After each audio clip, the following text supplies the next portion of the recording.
Adidas has showed us what the future of footwear officially looks like.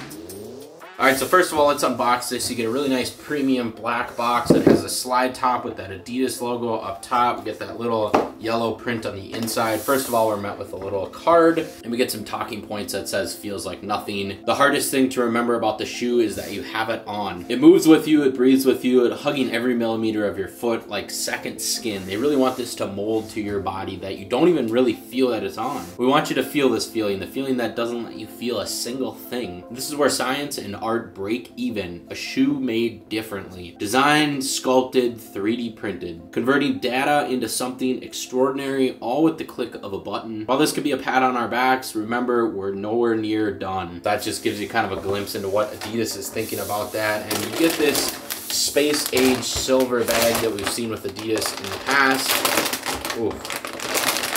These are just crazy looking. I don't really even know what to say. First impressions, the shoe is extremely light. I have checked out other 3D printed shoes in the past, and honestly, this is quite a bit different than anything I've seen. So this is the mono colorway of the Climacool 24. It's got that completely monotone tan look, and you can see it's a seamless transition between the outsole, the midsole, and the upper. It's all combined into one. Now, Adidas said that they had to create new material technology to even make these possible at scale. And currently these are really limited, but this is just a glimpse into what is possible. So starting on the lateral outside, you can see that 3-stripe Adidas logo. I like how it's kind of see-through, it's kind of not. Basically through the 3D printed lines, they connected it so you get that logo there. And that same design element is on the outsole. You can see instead of it being see-through throughout the entire thing, you get that connected part, so you have two pads essentially. Now on the right outsole, you do get that Adidas logo on the bottom, which is kind of cool. And in the middle and near the toe box, just a little portion is see-through, so you can see right through to the midsole. So you're gonna get a lot of breathability with these. Now they could have gone ahead and just made a completely round shoe all into one, but there's kind of different thickness levels throughout. So you can see on the midsole, you get a lot more lateral support because it's a lot thicker lines there. And that's kind of continued on the inside of the toe box, where you're just getting a lot more support, and it almost comes to a point, so you're gonna get a lot less flexibility, and it's gonna be a lot stronger. Now near the toe box, it's also interesting because we get a 90-degree turn right near where your toes are. Now I think they did this because it looks different, it kind of defines the toe box, and honestly it looks pretty cool. Now that upper material, there's no tongue, there's no laces, there's no nothing. It's just that 3D printed material that is really malleable, but it's still really strong, and it just kind of returns to its original state when you're done playing with it. And you'll also notice that there's 2 indents in the back heel. That is going to give you more support when your heel is locked in there. It's going to be less moving around and just a better fit overall. I like that they didn't do a super high back heel. It's kind of lower than the top of the tongue. And the back heel angle, they went with like a 75-degree angle instead of a 90-degree, so it's a little bit more athletic looking. And on the outsole and the midsole, you can see that connected portion actually comes up to the back of the heel. On the inside, there's no insoles. There's just a flat portion where the 3D printing was. There's a little size tag on the inside of both of them. And when I actually got these on foot, the first thing that surprised me was just how breathable they were. I guess I should have known that just by looking at them, but you don't really know how it feels until you get them on foot, and I could really feel air coming in throughout all directions of the shoe. Now another thing I was kind of skeptical about was wearing these without socks. I would definitely recommend that because otherwise your socks are just going to get bunched up, and I didn't know how they would feel on the insole. Sometimes you can get that weird insole feeling, but these were really comfortable. I didn't really even notice they were on, and they really hit the point of making it feel like something that's connected to your body, and you're not even going to notice you have it on. And the last thing that was really impressive about these that I already mentioned before, they're super flexible, but they're also super strong. I mean, you can completely jump around in these and you have full support. I feel like I could go for a run in these. I could do daily activities in these. I might have to wear test them in the future just to see how that backs it up, but I mean, there is no give or any points of the shoe that I'm like, ooh, that could be a problem. I might roll my ankle or something like that. I mean, it is completely strong on the upper. And I think this is pretty interesting. I like to see companies that are innovating. Adidas is definitely doing that with this Climacool 3D printed line. So let me know, do you think that this is the future of footwear, and do you think that this is something you would wear?